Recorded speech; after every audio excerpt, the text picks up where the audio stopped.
అన్నా ఈ అన్నవి ప్రతిసారి పానీపూరి తిన్నప్పుడు ఒక్కొక్క సౌండ్ చేస్తున్నారు. ఎందుకంటే అక్క ఆయన మా దగ్గర స్పెషల్ పానీపూరి తింటున్నాడు కాబట్టి. స్పెషల్ పానీపూరినా? అవునక్క, ఇది స్పెషల్. తినిన తర్వాత అందరూ ఇలాగే సౌండ్ చేస్తారు. సర్లే, నాకు ఒక ప్లేట్ పానీపూరి చేసి తిన్నాక ఎలాగుందో చూసి చెప్తాను. సరే అక్క.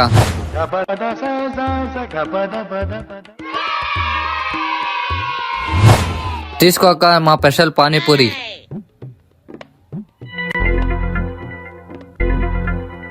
ఏమన్నా ఇదేమి నార్మల్ పానీపూరే కదా, మళ్ళీ ఎందుకు అయినా పానీపూరి తిన్నాక అలా సౌండ్ చేస్తున్నారు? ఎందుకంటే అక్క మా స్పెషల్ పానీపూరి 500.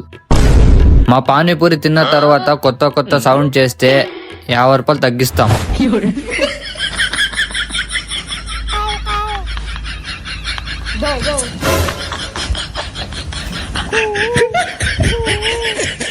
అంబా